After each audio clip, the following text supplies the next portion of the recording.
नमस्कार सभी आदमी को, और भुवन भाई को भी नमस्कार, क्योंकि ये हमारे कहने पे आए हैं और शॉर्ट टर्म में आ गए, नहीं तो ये अपने व्यस्त बेचारे लोग हैं। और उसके बाद भी हमारे पास इस कंट्रोवर्सी में आ गए हैं जो बात करने के लिए, इनके लिए बहुत बहुत धन्यवाद इनका। भुवन भाई, जमीन का जो है आपका जो पेपर ये जो लिए थे जमाबंदी, ये प्रॉपर मिल गया? ये आपको कैसे पता लगा? इसमें पता इनको कैसे लगा ये आप बताइए, कैसे पता लग गया कि ये सब पेपर मिल गया आपको? जमीन से। हाँ, जमीन कितना एकड़ है सब में दिया हुआ है। हाँ, सब में दिया हुआ। देखिए, हाँ। 1 एकड़ जमीन इसमें लिखा हुआ है।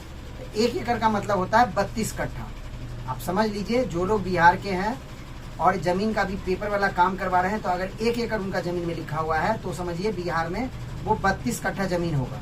1 एकड़ का मतलब होता है 32 कट्ठा। 1 डिसमिल जमीन का प्रॉपर कोई माप नहीं है, बट मैं आपको बताता हूँ। 1 कट्ठा जमीन अगर आप लेते हैं, एक कट्ठा जमीन, तो 1 कट्ठा में होता है 4.36 डिसमिल। 1 कट्ठा जमीन होता है 4.36 डिसमिल। जनरली क्या लोगों को प्रॉब्लम आ रही है, जब भी हम जमीन के वेबसाइट पे जाते हैं तो उसमें दिखता है डिसमिल में, नहीं समझे आप? बहुत सारी प्रॉब्लम नहीं होती है लोगों को। अब एक प्रॉब्लम हम इनको दिखाते हैं प्रैक्टिकली में। यहाँ देखिए, ये 42.95 है। ये भुवन भाई कितना जमीन होगा आप बताइए? ये तो हमको मालूम नहीं है। 42.95 है ना। अब भुवन भाई के सामने हम देख रहे हैं, यहाँ देखिए, यहाँ 0 पे चलिए, 42.95 है ना ये, ठीक है। इसको डिवाइडेड कर दीजिए 4.36 से, कितना हो गया ये? 9.85। नहीं समझ गए? 10 कट्ठा में ये जमीन 10 कट्ठा होता, बट 10 कट्ठा में इसमें 2-3 धूर कम है। एक आइडिया हम ले रहे हैं, क्योंकि ये 10 कट्ठा न 8.5 कट्ठा है न 9.5 कट्ठा है, नहीं समझे? 9.85%। आप समझ गए ना, यानी कि 15% कम है 10 पूरने में। यानी कि 10 कट्ठा में 3 धूर मुश्किल से कम होगा, 2 धूर कम होगा 10 कट्ठा में। तो ये जो जमीन आप देख रहे हैं 42.95, ये होता है आपका 10 कट्ठा के आसपास, मोटा मोटी 2-3 धूर कम।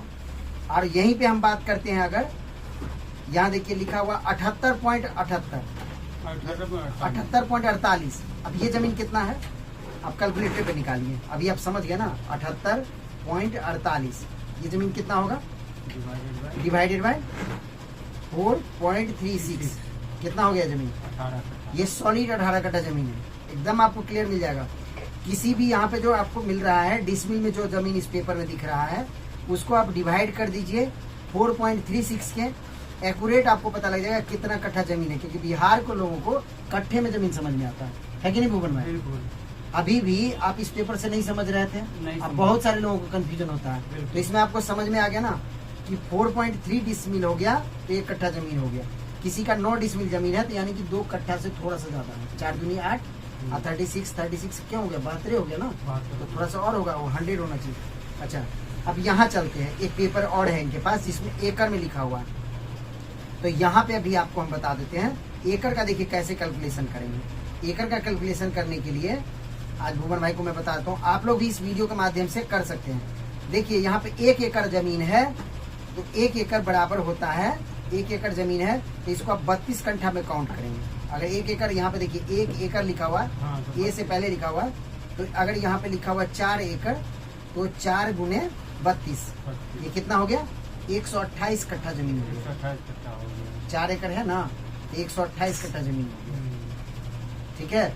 अगर हम इसको डिवाइड करें, अब इसी 128 को अगर हम डिवाइड करते हैं 20 से, यानी कि 20 कट्ठा का 1 बीघा होता है, जो हम लोग गांव में यूज करते हैं, 20 कट्ठा का 1 बीघा होता है, तो ये कितना हो गया?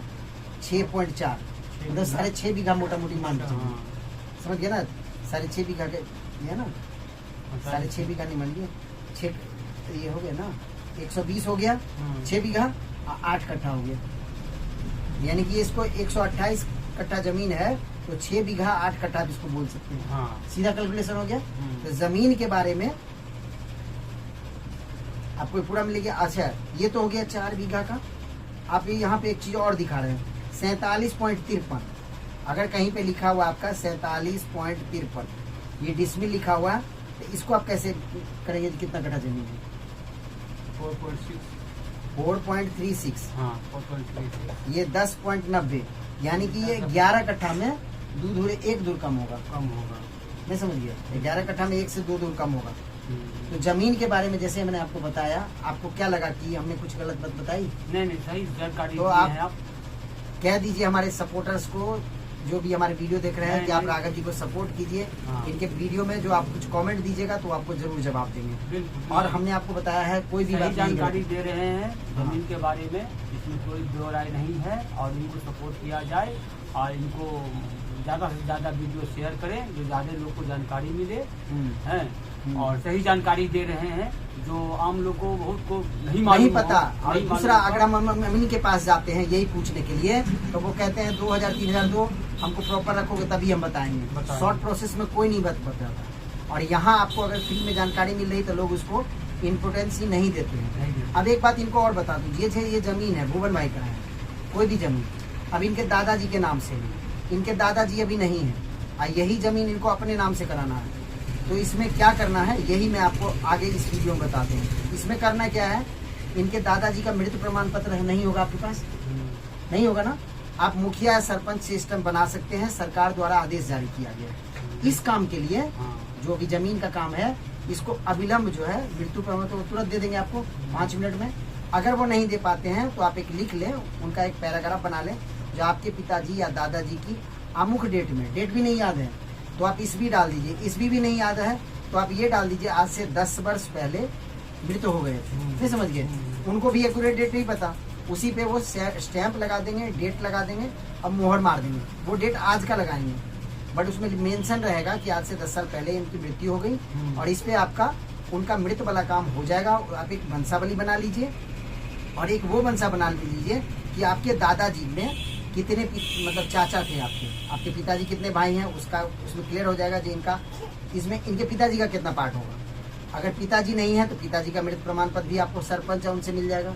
अच्छा, इनकी माताजी है तो माताजी से इनको एक जो है ना नो ऑब्जेक्शन सर्टिफिकेट माताजी से, और कोई अगर सिस्टर है उनसे इनको बनवाना पड़ेगा कोर्ट के थ्रू। फिर इनका जमीन जो है इनके तीनों भाई के नाम से हो सकता है। आपको लगा कि हम सही बोल रहे बिल्कुल हैं? सही। यही नियम है। यही तो आप लोग इस वीडियो को ज़्यादा से ज़्यादा शेयर कीजिए और सपोर्ट कीजिए हमको, तो हम इसी तरह और भी कुछ नॉलेज होगा तो हम आपको अपडेट करेंगे। और कुछ आपको विचार भी चाहिए हमसे तो आप हमें कमेंट बॉक्स में ज़रूर पूछ सकते हैं। हमारी वीडियो को ज़्यादा आप लोग शेयर कीजिए। नमस्कार।